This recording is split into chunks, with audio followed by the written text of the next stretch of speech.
Can you believe this? I recently faced something so outrageous, no homeowner should ever have to utter these words. My farm got raided by cops. Why, you ask, an HOA complaint? They swaggered in claiming authority, but oh, the irony. The only thing they had was a front row ticket to their own downfall. Let me take you back to where this wild ride began. It all kicked off with a rusty 6-inch nail hammered right through a glaring red notice, stabbed into the weathered wood of my front gate like some kind of ominous warning from the bureaucracy gods.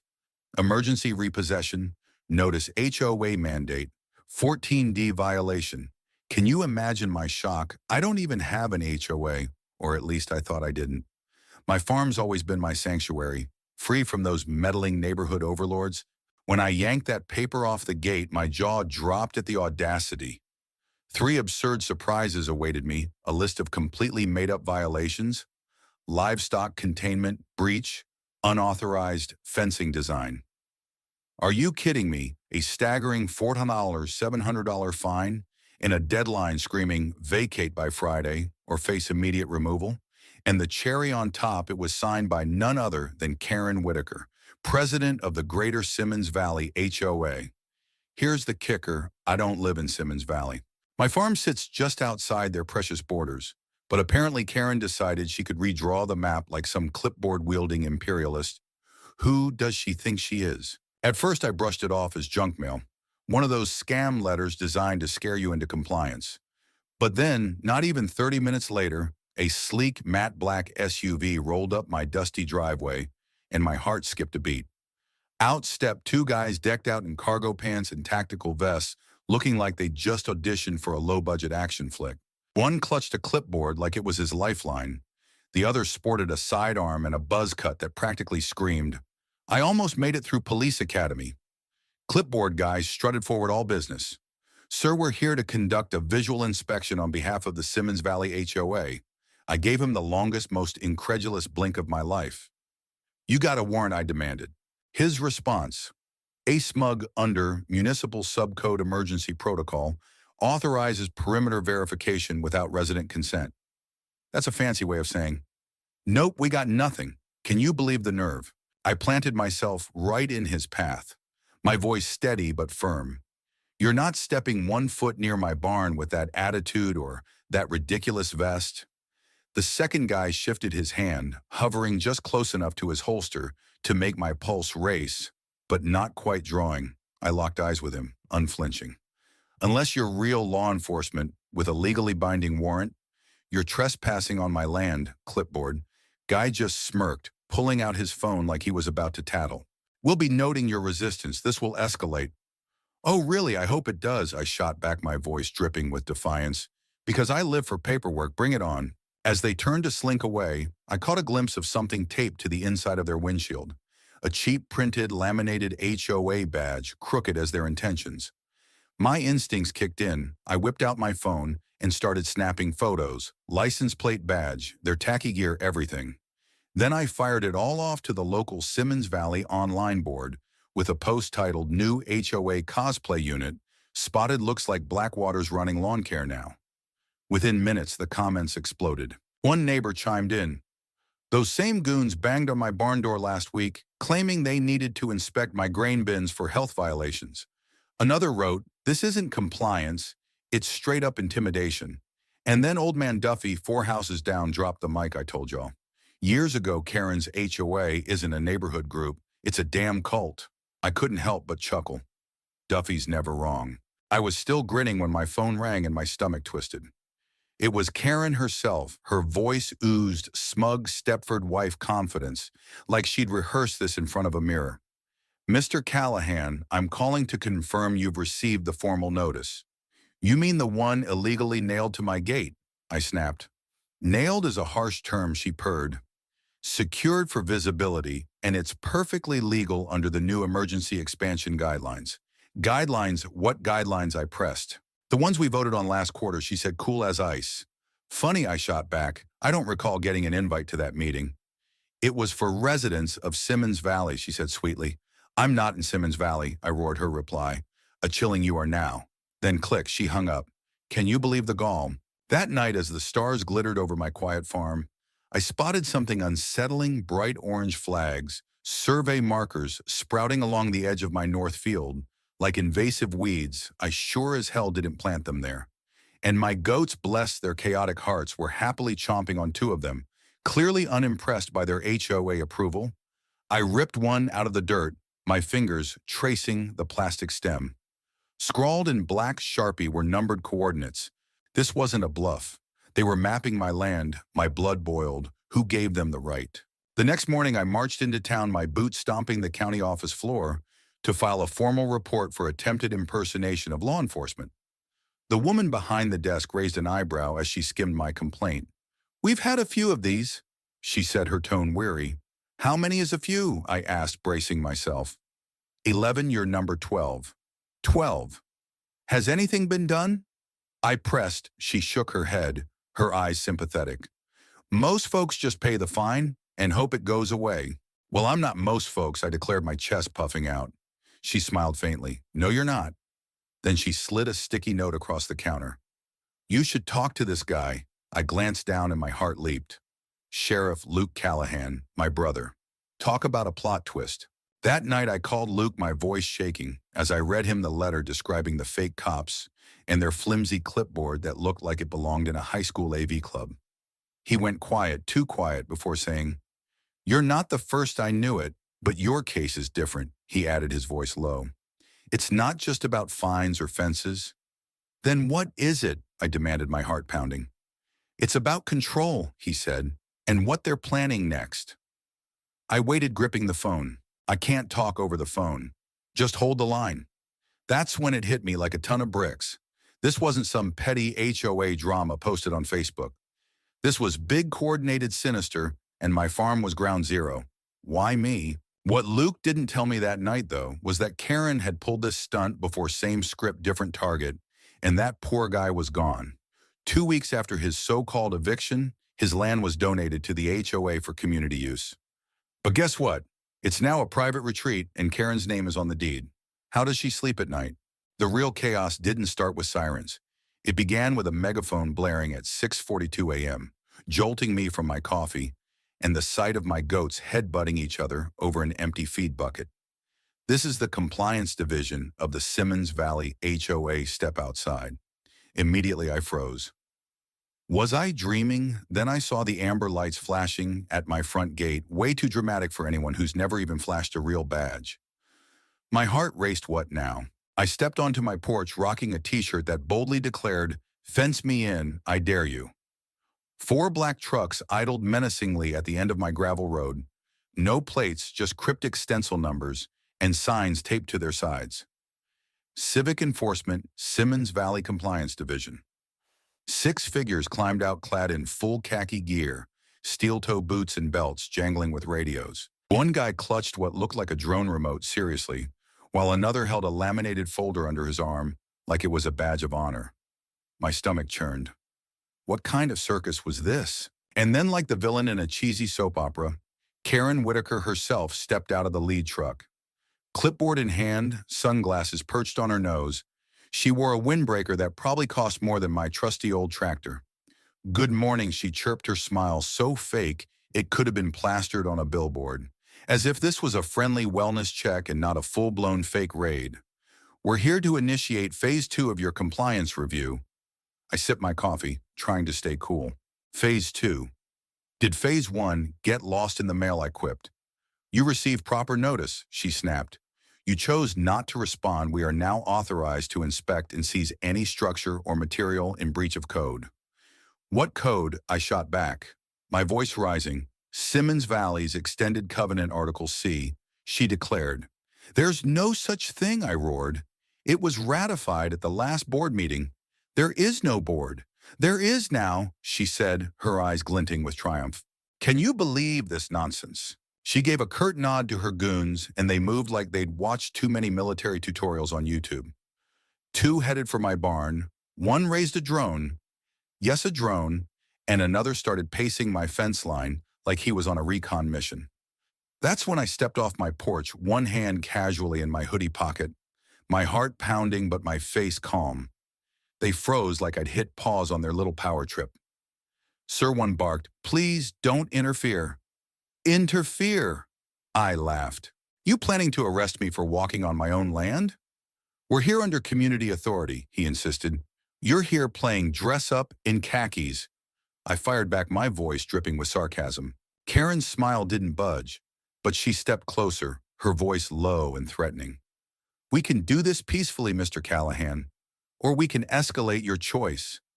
I couldn't help it. I laughed right in her face. You brought 6 wannabe troopers and a drone to inspect a barn. Are you serious? It's not just the barn, she hissed. It's the unauthorized fencing, the livestock zone violations, and the unregistered utility hookup. Oh, that's rich, I said, my voice booming. My barn's been here for 30 years. My goats were born right here, and my utility hookup county issued. Want to see the paperwork? We'll determine that for ourselves, she snapped. No, you won't, I declared, planting my feet. That's when she waved 2 of her minions forward. They took 6 steps toward my barn, and my heart raced. Nobody messes with my farm.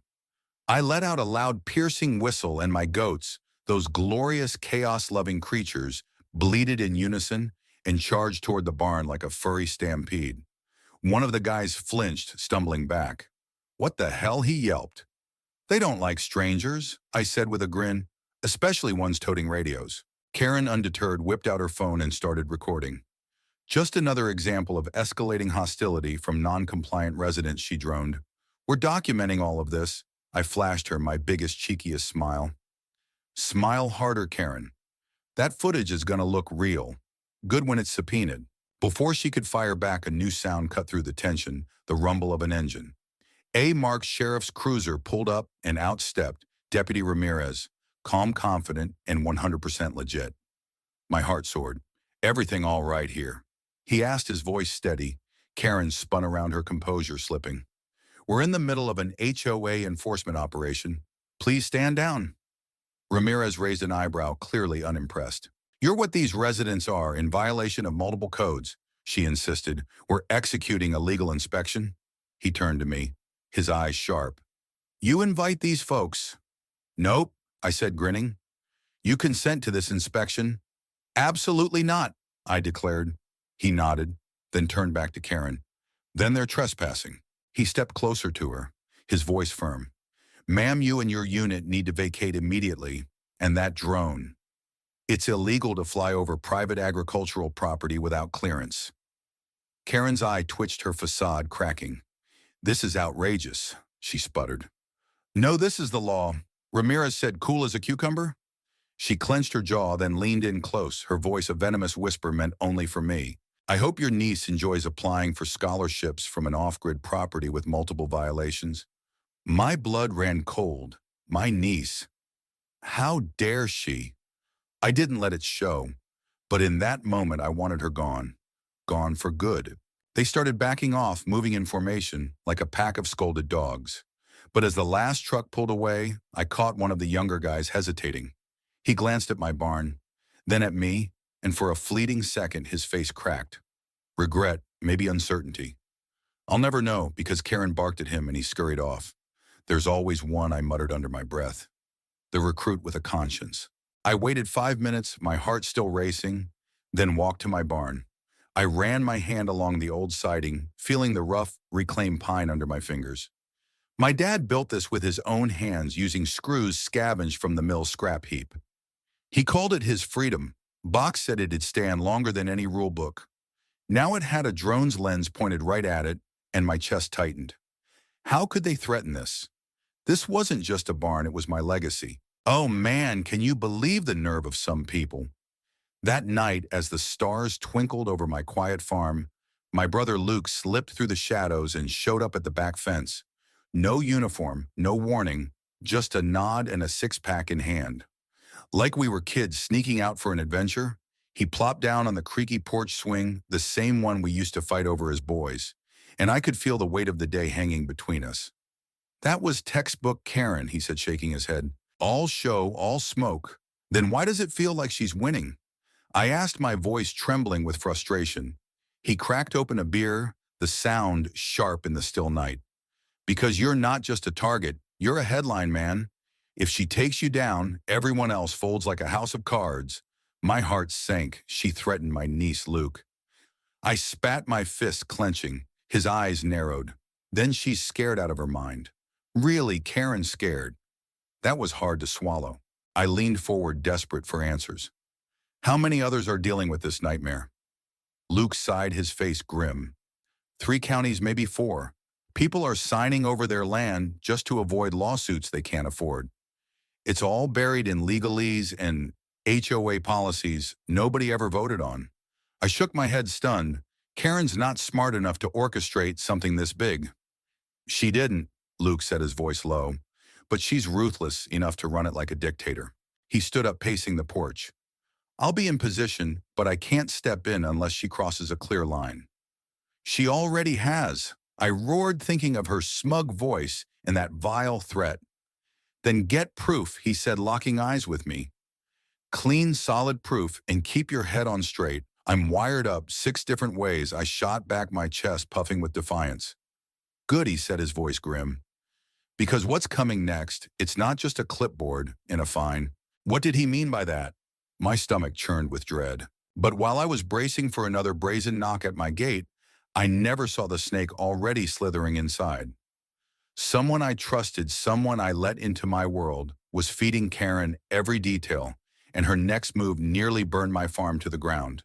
It started with little things, the kind that creep under your skin and make you question your sanity. Tools moved from their usual spots, a gate left unlatched, fence wire loose where it should have been, tight as a drum. One of my goats, Maggie, bless her chaotic soul, wandered right into the road, chomping on one of those orange survey flags like it was her personal vendetta. I brushed it off. At first, farms are messy, right? Goats are chaotic, neutral at best, but deep down something felt off. Way off. Then the power cut out, not once, but twice. No storm, no outages reported, just pitch black silence. And every single time it happened right when my barn cameras were uploading footage to the cloud. Coincidence? I don't think so. My heart raced as I realized someone was tampering with my defenses. The final straw came on a clear, starry night, right after I'd painstakingly repaired the pasture fence. I found it shorted out, the copper line sliced clean through, no bite marks, no rust, just a deliberate cut. Someone wasn't breaking in, they were already inside. Who could do this to me? I dove into the logs, my fingers flying over the keyboard as I checked the motion sensors. Every glitch, every blackout, every anomaly. It all lined up with one guy's shifts. Darren, tall, soft-spoken, newly hired, he'd come recommended from a neighboring property. Always punctual, never chatty. But lately he'd been asking weird questions, not about the livestock, but about my systems. Where's the backup generator, he'd say, all casual. You got a backup to the backup, ever considered solar redundancy? It sounded helpful at first, but then I caught him strolling around with his phone held at chest height, screen glowing camera pointed not forward, but upward, right at the barn loft window, where I keep my safe. My safe? Was he spying on me? I had to be sure, so I set a trap. I staged a decoy shed, tossing in a binder labeled Property Transfer Options Confidential. Stuffed with blank paper and left it unlocked. 3 days later, poof, it was gone. My blood boiled, but I didn't confront him. Not yet. I waited, watched my heart pounding every night as I checked the cameras. Then at 11:17 p.m. on a chilly Thursday, the well cam pinged with motion. I pulled up the live feed and there he was, Darren. Hoodie up, flashlight in one hand, a black messenger bag slung over his shoulder, creeping across my property like he owned it. My farm, how dare he? I grabbed the one thing I knew I'd need, a flashlight of my own, and stepped into the biting cold. My breath visible in the night air. I caught him near the pump house, his silhouette stark against the moonlight. Forgot to clock out, Darren. I called, my voice sharp. He spun around, dropped the flashlight, dropped the bag, and bolted. I didn't think I just chased. We tore through the side pasture, past the south gate, hoof prints still fresh in the mud from my goats. He was fast, but he didn't know my land like I did. He made it halfway to the woods before he tripped over an irrigation pipe and ate dirt. I was on him before he could scramble up, my heart thundering. Let's talk, I growled. It's not what it looks like. He stammered, his eyes wide. Then you better say something real smart in the next 10 seconds, I snapped, towering over him. What was he hiding? To my shock, he didn't beg. He snapped, "You think you're some kind of hero sitting on stolen land barking orders like you're better than us?" He spat. "Karen told me what this place really is. Said your family rigged the original land deal, that it was always meant to go back to the community." I stared at him, my jaw dropping. "You mean Karen, the HOA president, told you my dad was a land thief? She showed me the documents," he insisted. "She also told you to cut my fence." I pressed my voice low and dangerous. "She said you wouldn't listen, that you were a risk." He tried to stand, but I shoved him back down, my anger flaring. "So what you were doing, the community a favor?" "They were going to take it anyway," he shouted. "I just made it faster." Made it faster. My farm, my home, my legacy betrayed by this guy. He fumbled with the bag and opened it, revealing a burner phone, a tablet, and a hand-sketched map of my property, marked up with red ink trigger points. Fence cam blind spot, well access unguarded. And one phrase underlined twice. Evacuation trigger. November 4th. I glanced at the date 2 days away. My heart stopped. I powered on the tablet and it opened to a folder labeled Phase 3 Callahan. Inside were surveillance photos, power usage charts, camera stills from angles I'd never installed, and a chilling PDF. Priority report subject. Non-compliant acceleration. Recommended. Luke and I pored over it later that night, our stomachs churning. It was littered with phrases like narrative control slipping and subject demonstrating resistance to de-escalation attempts. It even suggested a legal civil order filing under expanded HOA clause. And at the bottom, bold as day, Authorization K. Whitaker. Karen wasn't just reacting, she was orchestrating this whole nightmare. How deep did this go? Then came the real gut-punch forged documents. Property transfer forms, a quitclaim deed, with my name on a signature line I'd never touched filed, with the county stamped, processed and listed under co-ownership, with some shady entity called Mason Ridge Holdings. I stormed to the barn loft, my hands shaking as I opened the safe and pulled out the real land deed, thick yellowed paper bearing my father's bold, wet signature. I laid it beside the forgery, my heart pounding. They were almost identical, same layout, same ink, same file number. Except for one thing, mine was real. The forgery, a scanned, lifted, pasted fraud, filed weeks ago. How could they do this? "She's trying to sell your property out from under you," Luke said, his voice tight with anger. "To a shell developer she's tied to." "And the county signed off?" I asked, incredulous. "At least one official did?" "Probably more," he said. "This is fraud. This is theft." I roared, my voice echoing in the barn. My home, my dad's legacy stolen by a clipboard and a fake signature. Later that night, I sat on the same worn bench where my dad used to read the paper, sipping black coffee from a tin mug with a bent handle, the weight of it all crushing me. I pulled out the old folder he'd left me when he passed, stuffed with receipts, surveys, old maps, and one damning record, a rejected offer from Karen Whitaker. She'd tried to buy our land 3 decades ago, got shut down, and now she was back using forged papers and corrupt county officials to finish what she started. "She's been gunning for this place since before I could drive," I said, my voice breaking. Luke nodded, his face grim, "And now she's got signatures." Not for long, I vowed, my resolve hardening. This was personal. That forged deed wasn't the end, it was the spark. The contract Karen filed didn't just transfer interest. It granted construction rights to bulldoze my farm and erase every trace of my existence. My blood ran cold. How could one woman be so ruthless? I always thought my dad was a bit nuts, not in a bad way, just prepper adjacent. The man had firewood stacked like he was bracing for a second ice age and kept 6 sets of spare keys buried in marked coffee cans around the property. "Security through confusion," he'd say with a grin. "If they don't know where the line is, they can't cross it." Turns out he wasn't paranoid. He was a genius. His foresight was about to save everything. The day after we uncovered the forged deed, I pried open the old floorboards at the back of the barn. My heart racing, I pulled out a steel lockbox labeled in faded red Sharpie. "Mule dust." That phrase was our secret code, a joke from when I was 9, and asked him what eminent domain meant. It's when the government thinks your land's worth more to them than to you, he'd said. They call it progress, but you call it theft. I smiled at the memory, my fingers trembling as I opened the box. Inside were receipts, maps, permits, carbon copies of letters from the 80s, and a thick spiral notebook titled Land Disputes Settled and Unsettled.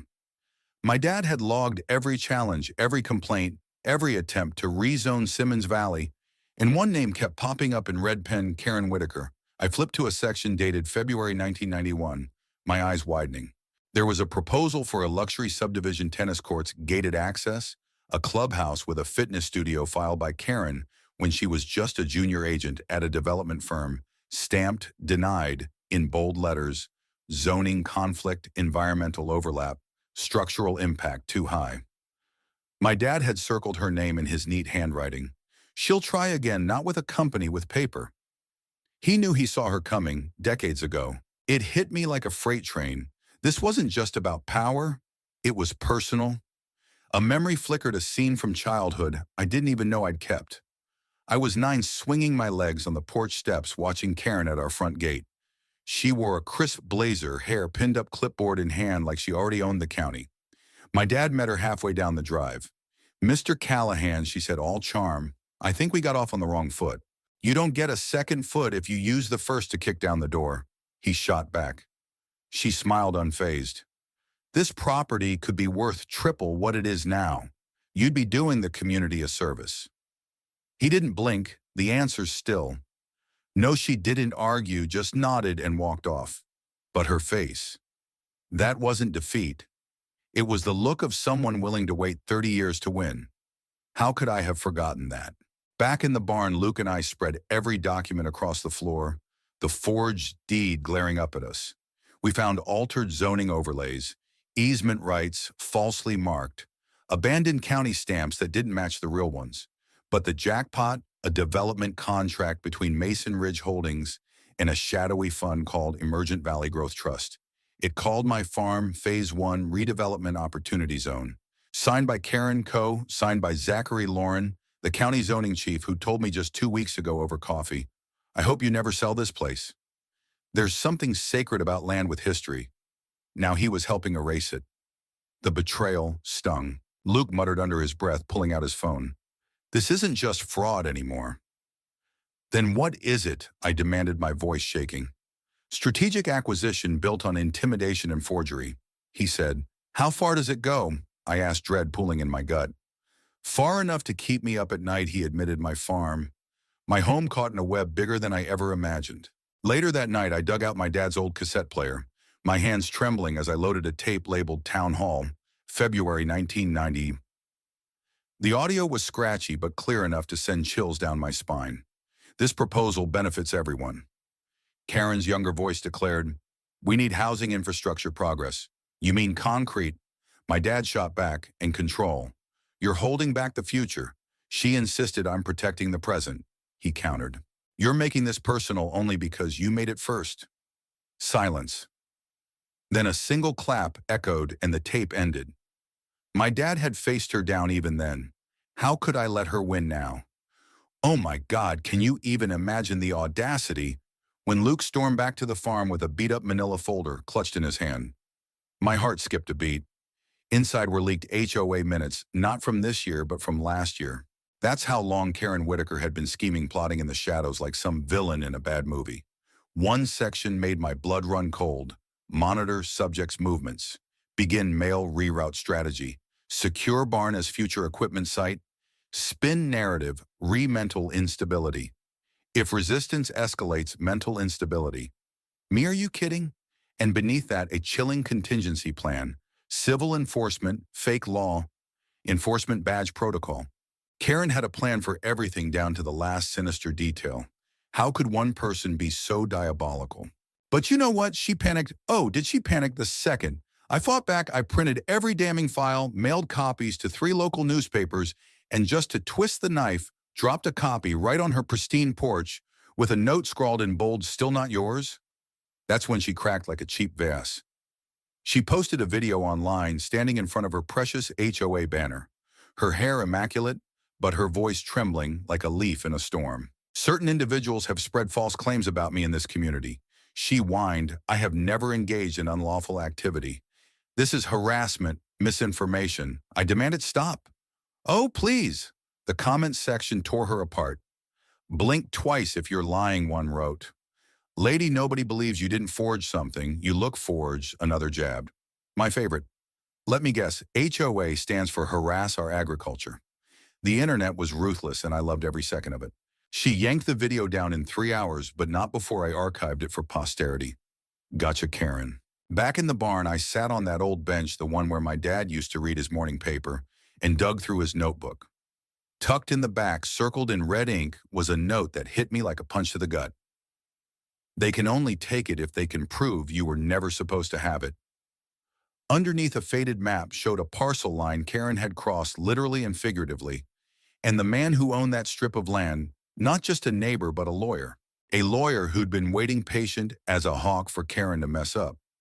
The next time she stepped past that line, she wouldn't just be trespassing, she'd be walking right into a legal trap she'd never see coming. Oh, how the tables were about to turn. It started like a storm brewing before sunrise. Not loud, not sudden, but a heavy pressure in the air. The kind that makes the dogs pace and the wind shift for no reason at all. My heart pounded, but I didn't flinch. For once, I was ready. My barn was a fortress, wired with cameras covering every inch, streaming to an encrypted offsite server, and backed up 6 ways to Sunday. Luke had his off-duty deputies stationed 2 fields over their eyes, glued to the live feed binoculars in hand, ready for action. And me, I had a little surprise waiting in the barn. Something I called Plan B Beast Mode. Just wait, Karen. You're in for it now. At 9:04 a.m., it all went down.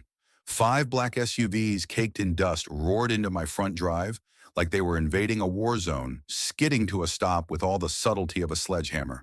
Karen stepped out first, her beige blazer, crisp, dark sunglasses hiding her eyes, and a smug expression that screamed she still thought she had the upper hand. She brought back up 8 fake compliance officers decked out with radio earpieces, zip ties, and clipboards they wielded like weapons. Who do they think they're fooling? Mr. Callahan, she bellowed, her voice echoing across the valley. You've left us no choice. She thrust a document into the air like it was a royal decree. Under emergency HOA directive, this property is hereby placed under administrative hold, pending full inspection. I crossed my arms, smirking. Looks impressive, Karen, but unless it's signed by a judge, it's just decorative garbage. You're in violation, she snapped. And you're in denial. I fired back, my voice dripping with defiance. Did she really think I'd roll over? She nodded to her crew and 2 of them started for the south gate. Another marching toward my barn. One guy gripped a crowbar seriously while another sported a body cam. Like this was some kind of training video for how not to get sued into oblivion. Everything you're doing is being recorded, I shouted, my heart racing, but my voice steady. 5 cameras, 2 deputies watching live. A county lawyer reviewing the feed. So please keep going. Karen's jaw tightened, her composure slipping just a fraction. We have jurisdiction, she insisted. No, you have delusions, I shot back. We're acting on behalf of the community, she cried. Which part? I laughed. The part suing you or the part filming this disaster? Got her there. That's when she gave the order. Proceed. One of her goons, a tall 20-something kid, who probably didn't even know what an easement was, strutted toward my barn and touched the door. Big mistake. Plan B Beast Mode kicked into gear, motion sensors, triggered spotlights, snapped on sirens, wailed in a deep, booming voice. Luke's blasted through speakers across the property. This is Sheriff Callahan. You are now trespassing on private property under investigation. Step away from the building immediately. Oh, the look on their faces. Karen flinched like she'd been slapped. 2 of her crew stumbled back, one dropping his crowbar with a clatter. Another turned to her, whispering frantically. I couldn't hear it, but I bet it was panic.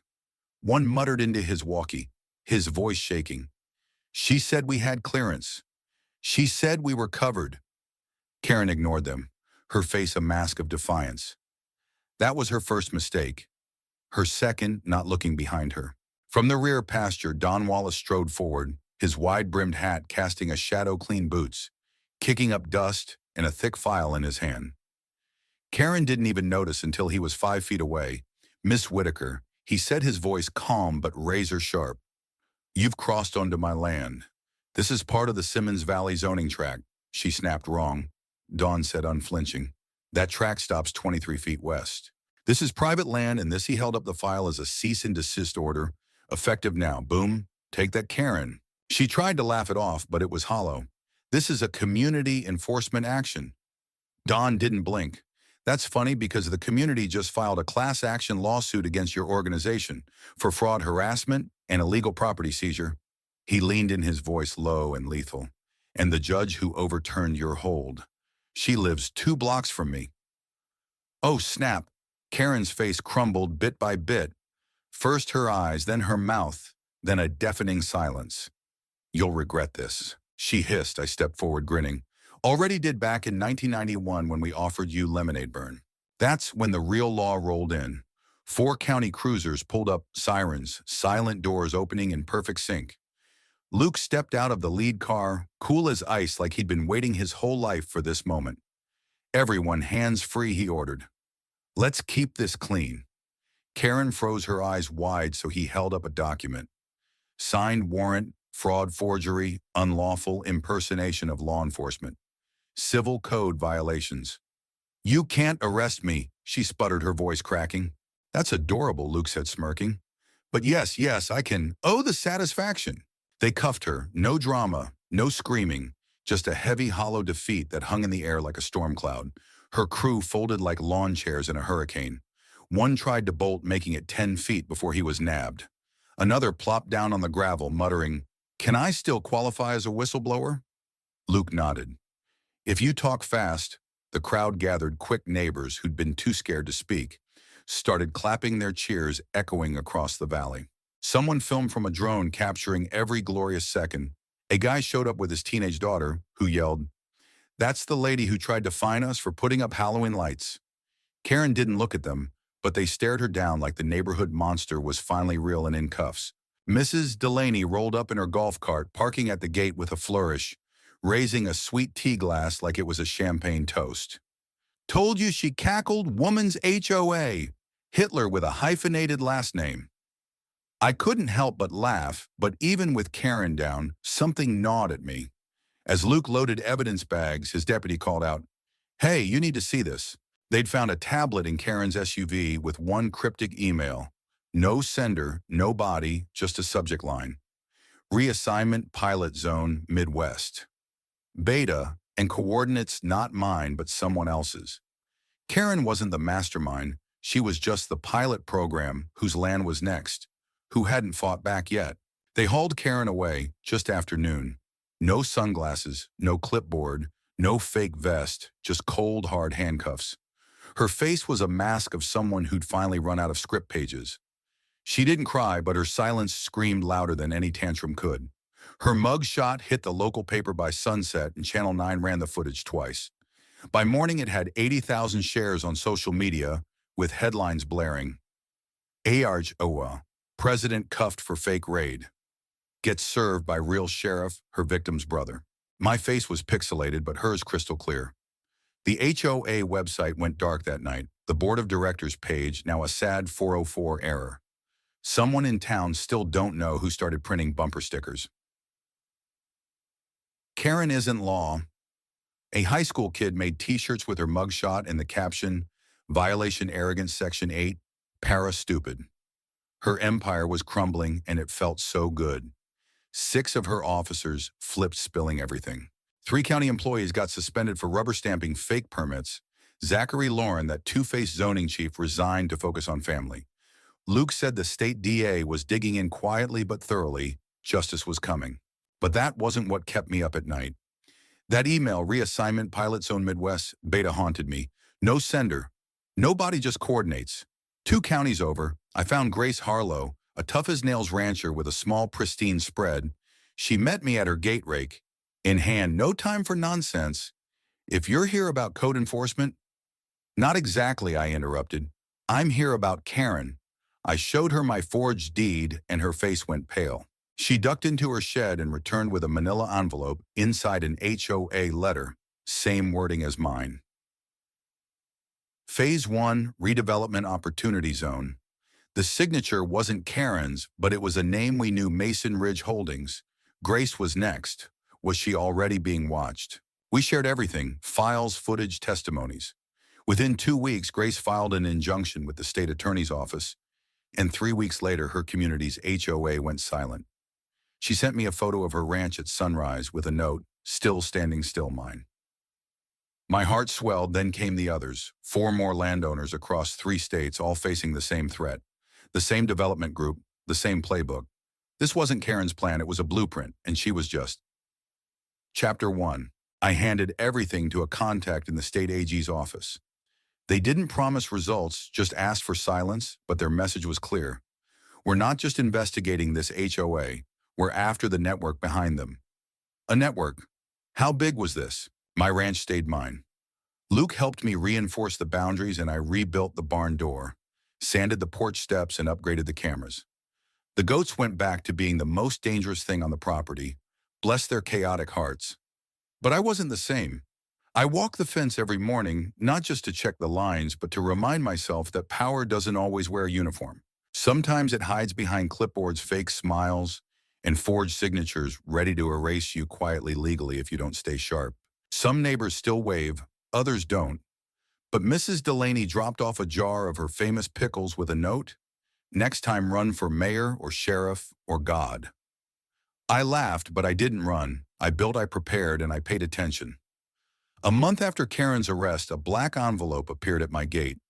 No return address, no note, just a wax seal and a printed card inside. It bore a single symbol, a triangle with a stylized house, and below it new coordinates. I held it for hours, my mind racing. Burn it. Drive there. Instead, I logged the data and tucked it into the same lockbox where my dad kept mule dust. Someday someone else might need it, and they won't have to start from scratch. I'll make sure of that. I used to think the law was a solid wall, thick and permanent, but it's not. It's paper, fragile and flammable, only holding up until someone lights a match. So if you think Karen was the end of this story, you haven't seen the whole map. That email wasn't a glitch, it was a starting point. Somewhere out there, someone's circling the next zone, and I'm ready for them. Are you?